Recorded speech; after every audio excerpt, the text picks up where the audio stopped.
Going.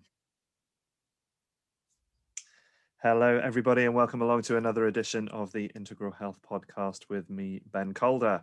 And I'm really honoured today to have with me Emma Last, who is the founder of Progressive Minds and also the Human Reboot Movement. It's a mentoring movement. So, Emma, thank you very much for joining me today. Great to have you on the show. Thank you for having me. Yeah, no, a real pleasure. And I should explain to everybody as well. You're catching into this series that we're doing at the moment. These podcasts that are focused around the My 2020 book that is co-authored with Jessica Prime, who is a friend of us both, and Emma is also one of the co-authors within that book as well. And we're going to talk about that a little bit later. But that's what's brought us together today. But Emma, I'd really like to start off with you just giving all the listeners a little bit of a potted history of what you do and how you got here. What brought you to this point where you're wanting to support health and well-being in other people? Fabulous. I work with people that are high achievers, that are often very passionate about the work they do, that are often, dare I say it, work addicted, and really, want to have sustainable performance at what they do, but often are at risk of burnout. So, a lot of the work that I do, I work with both individuals and in workplaces. A lot of the work that I do is around mental health awareness, around stress management, and really kind of that whole prevention, um, and work on mental fitness so that people can really kind of understand how they can build their resilience and perform at their best, whilst we're in a world where we often feel like we want it all. We want the career, we want the balance at home, and people talk about work-life balance, which I often say is a load of bobbins, because we've got a life balance. So how do we get that life balance that we want? But there's a lot of work that goes into that to help people to perform at their best. And that's really kind of the angle that I come at. Beautiful. I really can't imagine that, that there's any kind of work addiction going on in our society at the moment. It's not like we're constantly bombarded with the ideas of winning entrepreneurs and successfulness in any way that might make us feel like our efforts are not enough, hey? That is very true. And why do I do what I do is the big question. But I worked for a large corporate for 19 years. I was a senior leader, highly successful, high achiever, work addicted, often on the verge of burnout. But I'd always managed it. I'd always been positioned as being resilient. It was always like, well, what's the next project that we're going to put her on? What else? What's part of her career development? It was always more. All whilst trying to balance a family and 3 children. And, did I set out to have 3 children in terms of my mindset and being a career girl? No, not necessarily, but we had twins and a surprise, and I would not change that for the world, because actually they help make me, a more, let's say, rounded person. Yeah. I don't mean rounded in the other way. That's bad enough, isn't it? But but I think that whole having it all was me. Yeah. But it got to a point where there was restructure after restructure and change after change. And I was so passionate about the business. People used to laugh and say, oh, if you cut her open, she'd be blue inside, because that's what the brand colours were. And I really believed that. And I was like, so proud of my achievements. And I was often like held up in lights as well to like new graduates that were brought into the workplace. Look, she's been with us like however many years, 19 years, and she's had, between 13 and 15 different jobs, and you can be like her. You don't need to move on and go and work for different companies. And actually, that part of it was brilliant, Mm, and it offered great career progression. But in terms of that culture, it got to a point where almost the label of resilience was a bad thing. mhm, It was like, oh yeah, look, they can do that. Or if you last in this business, it's because you're resilient. If you don't, mm, it's because you're not resilient enough. And actually, we all go through stuff in our lives. We all go through adversity. We all have to navigate challenge and change. mm, But that last time for me, I think the way that it was handled just kind of it put me in a situation where I didn't feel psychologically safe, and I yeah, felt that the trust was gone. yeah, And as much as I was a senior leader in that business, I just felt really numb. mm, And I felt very much under threat. And I became quite cynical and quite negative, which, when I wasn't under pressure in that way, that is not naturally what I am like. mm, And I didn't really like who I was kind of becoming, if I'm really mm, honest. And I just thought, do you know what? Something has got to change. And so um, I made the decision pretty much, within a couple of months of the restructure. I was really lucky. I think out of about 8 of us, there was only 3 that were kept. The rest was, existing people within the other brand where the 2 brands were kind of merged together. So I should have felt really grateful, that I mm, had this promotion and this new job, but I just didn't. mm, And I think for me, core values have always been really, really important. And for me, at some point, something happened where those values were crossed. And, I always kind of said to the people that I managed, look, if we've got the same values and we've got the same purpose, we can get through anything together because we're all on the same mission and we're working towards the same thing.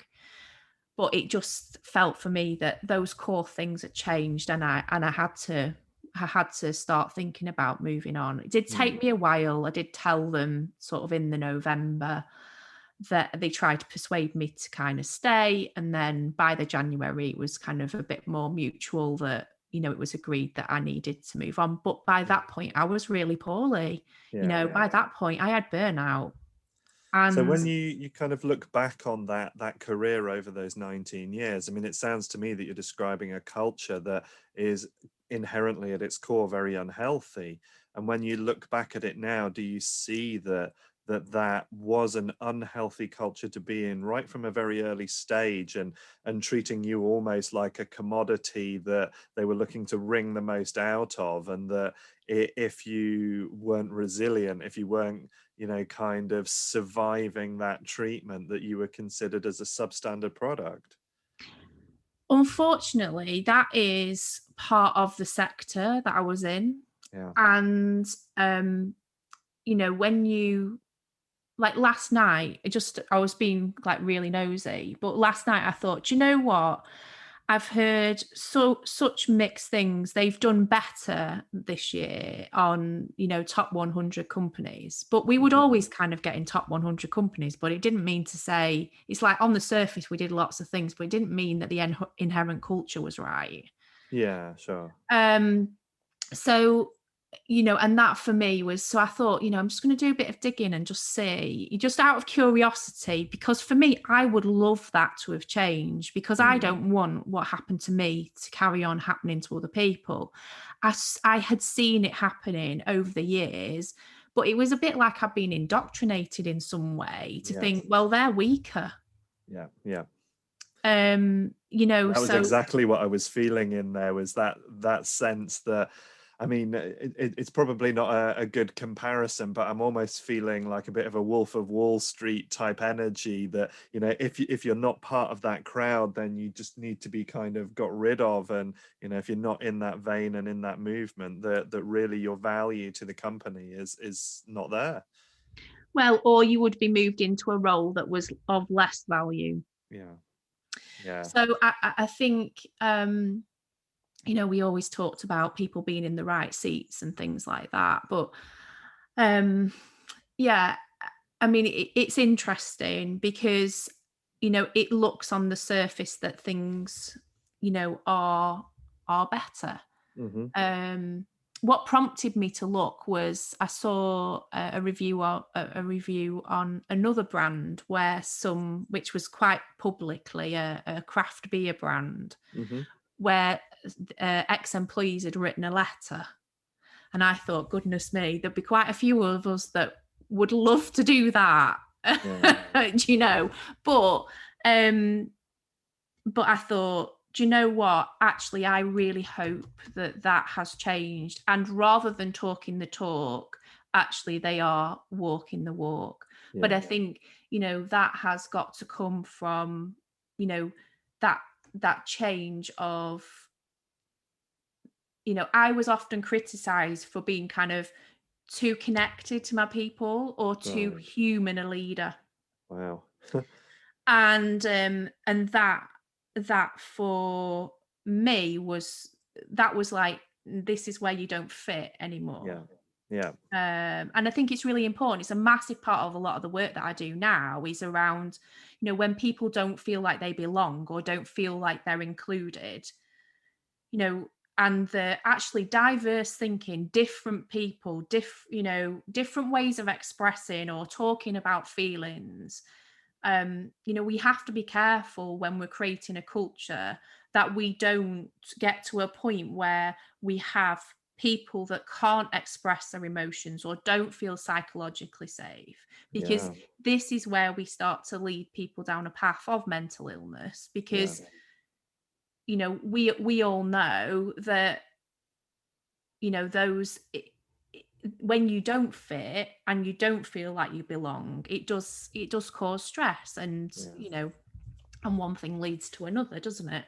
Yeah, of course, and we see it so much now that there is so much more depression in the world and in the workplace because people are not doing jobs that feel purposeful and valuable in the greater sense of our community, and they don't feel valued within the roles that they're offering, and the traditional kind of rational corporate structures, see people as parts of a machine, but without any real true emphasis in the culture of the relationship in there. And yet, in contrast, you've had systems like holocracy that have developed over the last kind of 10, 15 years that review and use business in a completely different way that makes the individual and their gifts and their talents a central part of how a company moves forward, while being able to respect and care for how they feel within that role at the same time. Mm. Yeah. So, I mean, after I did finally kind of get out, as I put it, which was a real kind of big decision to make, because I was like, I've always been a girl. My husband's always been really supportive, and I've been the breadwinner. So, for us really to kind of make that decision, it was a bit like, well, what are we going to do? Mm. Um, but my dad said something to me as well that stuck in my mind. He'd not been like that well, which kind of was triggering, things a little bit in my mind, around his health. But he said to me, if you carry on working the way you are, and being run ragged, you're not going to make it past 45, Emma. And for me, that was just like, do you know what? This isn't worth it.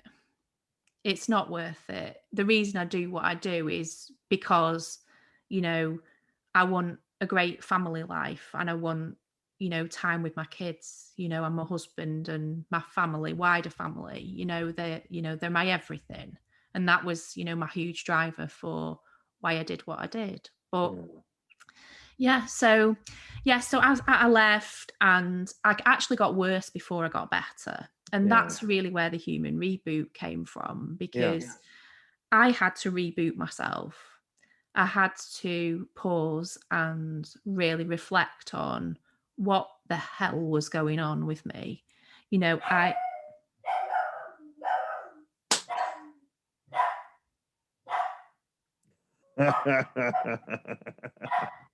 not even bloody ordered anything.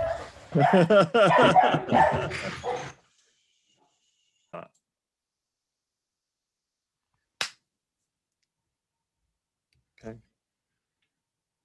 So you'd left the corporate life, things had started to kind of go downhill for you. You realized that you needed to reboot yourself to kind of change your thinking patterns and how you felt about yourself in work. Where did that take you through to? Okay, so I wasn't in a great place. It was right, okay, do I go down the route of going to the GP, or do I try my best to kind of dig deep? And I'd always had tools in my kit bag. My life hadn't always been easy. I dealt with challenge and change and adversity and grief and all the way, through my life. So it's not that I didn't have tools in my kit bag to be able to deal with it, but I just couldn't understand why was I not able to deal with this in the same way. So it was just, I absorbed myself in learning. That's where I started. And really, where I'd been so aware of my kind of how I should behave in a work environment, I didn't always get it right. The real Emma now and again came out, if that makes sense. But but and also, probably having to behave in that way sometimes meant that I perhaps maybe reacted and didn't respond in the way that perhaps I might have wanted to. Sure. But I just suddenly became very self-aware and aware of the fact that actually all this development I'd done all over the years had all been career development. And actually, what about me? And all this time and effort I put into my career, and all this time and effort I put into, my kids, what was I doing for me? When did I actually stop? And the first thing that I learned to do was learn to pause. And I had to work through, all those fears around pausing and actually what would happen if I did. And that's, so that's really where the reboot came from, because, you have to switch off to switch back on again. And then all of these, so I started to then kind of work through understanding all around well-being. It wasn't just something that I made up in my head. I researched into various different methodologies and, did different qualifications and things like that. And used research to really kind of implement it on myself. And just understanding stress, more around CBT. It's basically, I coached myself and mentored myself through the whole process. Now, looking back on things, would it have been easier for me to kind of go to someone else and for them to perhaps show me what to do? Maybe. It might have been a quicker recovery, but actually all of that and all of those pieces that then came together, I started my own business it was between sort of March, April time. The ideas were formulating, and it was very much about supporting organisations who were transitioning through change, because that's what I'd done a lot of in my previous business, and I'd worked on various projects and things. So, but it was coming more from actually what tools can we share? How can we help them to go through that change? And then, and then out of that, I then ended up doing a wellbeing coaching qualification. I'd coached people for, close to 20 years. So that all kind of came out of that, and built the wellbeing part built on top of that. And then from that, the Human Reboot Movement was born, really. And I started with my wellbeing coaching, really. It was coaching one-to-one to begin with, but then as I saw that people sometimes needed that mentorship rather than coaching, and that training and tools in their kit bag, that's when it came formulated into the Human Reboot Movement. So really, that's where I deal with individuals who pretty much maybe are like me, or can see traits of themselves in how I was. Mm-hmm. I mean, I'm not saying I'm perfect now by any means, but and that's one thing that I talk to people about. Just because you work in this field doesn't mean to say you're perfect. Yes. Yeah, absolutely. And I think that's a really important point to make as well, is often people kind of have that view that those of us who are already working in health and health support, that we're pure as a driven snow and we've got it all sorted. But I think if anything, the opposite is true. We're the working model, and we're the people who are maybe just 2, 3, 4, 5 steps ahead of where some of our clients are. And the reason that we're ahead in that sense is that we've already made that journey, and we're kind of seeking that way, and people who are seeking their way find that resonance with what we're doing, and we can use some of our experience and our understanding to really support them in their journeys as well. Hey? Yeah, absolutely. So my purpose that I had for many years that was within that business, I refound it by supporting others, in what I do now. And that for me was, it took me a bit of time to refind that purpose. But yeah, a huge part of well-being is having a purpose and being able to um live life to the full, really. Yeah, yeah, for sure. And then we've spent the last, what now, 15 months just about in my mind, one of history's weirdest kind of changes in culture and in behavior that certainly I've been aware of in my lifetime.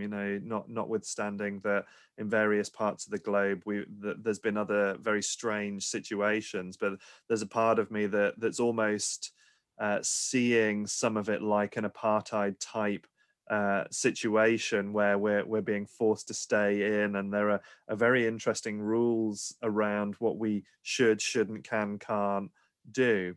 So my next question really is what's been the challenge for you in your role, and how have you navigated what's been happening over the last kind of 14, 15 months? Okay, so pretty early on, I knew realistically that it was gonna be bad. I probably from January, February time, I was like, we need to lock down. We need to lock down. Why is no one getting this? No one's getting this. Mhm. And the reason for that is one of the ladies that I trained who was working in China. Mm.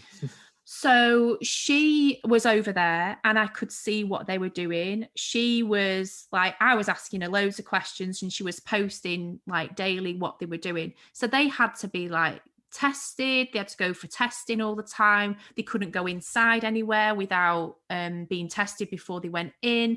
Mm. They had really strict lockdown. They were only allowed out on, say, 2 days a week, and they could go out. It was really strict in terms of when they could go out for exercise. Mm. And what was quite amazing in terms of the timescales, it was probably within about 3 months they were letting them start to return to work, Yeah. because they got this massive testing, lockdown and testing system everywhere.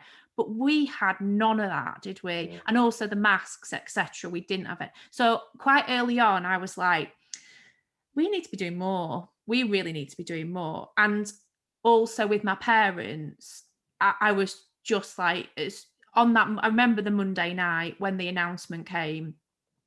It was, we're advising you in your, if you're kind of, was it 65 plus something, or 60 plus, to stay in.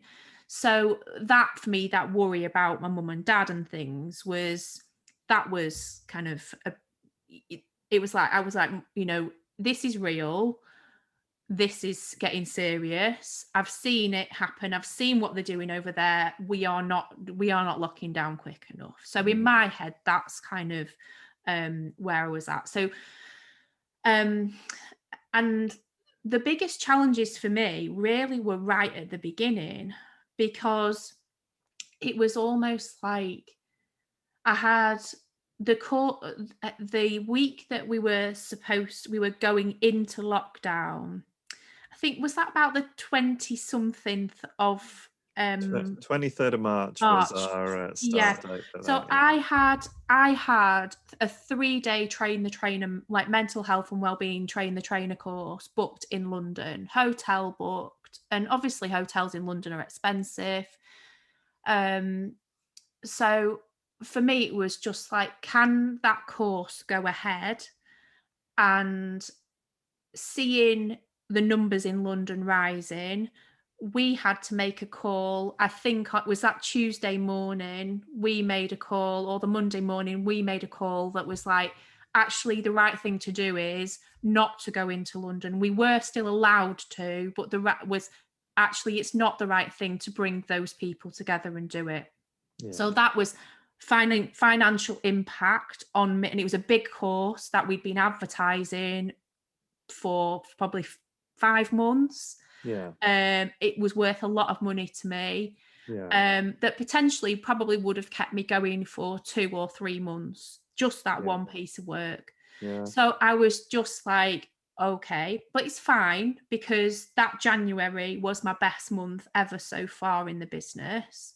I was working with workplaces, and my coaching, and training had just taken off, because I was then into my second year of business. I was flying, really, earning, potentially going to be earning more than I was working for the corporate. It was like, this is amazing. I've got this life that I love, doing the work that I love, and then the thing for me as well was, I'm a governor of a school, and I was so, after that Monday night announcement, I decided to drop my son off that next morning and then go and speak to the head teacher in the playground. And I said to her, what actions have you taken since last night? And she said, I've basically told 4 members of staff that are higher risk that they need to work from home. Yeah. It's like, fine. So that's been dealt with. She was amazing. She was absolutely amazing. And she just said, we're so scared. Yeah. We're so scared. And I just said to her, because at this point the communication with schools was terrible. They didn't know what was happening. It was very short notice. So all of that was just, and I remember I just said, I think you've got to plan for school closure. And she went, this Friday, possibly next Friday at the latest. And I said, yeah, I'd agree with that. If not soon. She went, but realistically, I think it's going to be sooner. Do you? And I said, yeah, I do. And she just said, the staff are so scared. We don't, we're running out of hand sanitizer. It was just like, it was all of those feelings. It was such the unknown, wasn't it? So that whole morning, so I'd had that cancelled. I had a client that I rang that owed me quite a lot of money. I phoned them and asked them when they would be paying. They said, I'm really sorry, but basically we've got to make sure that we pay our staff first before we pay you, because at that point we didn't know whether we were going to get any financial support or not, as businesses. And we didn't really know what would happen, or, all my business was pretty much face-to-face business. It wasn't online. My coaching was face-to-face. I had some online stuff, but not, it was probably 10-15% of my business. So, and I just remember walking back to my car and thinking, I've gone from being in a situation where my business is like that, and I don't even need to worry about 3 months in advance Yeah. to, if that money doesn't come in, I'm screwed. Yeah. Yeah. Yeah, which I think has been a fear for a lot of people, isn't it? Is actually how are they going to survive through this very uncertain period? So what advice have you been giving to your clients? How have you been supporting them through this process? Um, Really, a lot. It's been very kind of individual dependent. Um, what I have tried to get them to think about, which has helped a lot, is that viewing this change, and for whatever period, is to understand that they are, we have been going through a period of loss. So we've lost freedom, perhaps lost finances, jobs, social contact. And when you start talking about, when you talk about grief, grief is loss. And so if they're struggling to understand why they're feeling the way they are, that often by viewing what they're going through, in terms of some sort of change curve, or viewing it as, actually, the reason why I'm feeling the way I'm feeling is because actually I'm going through a period of grief here. Yeah.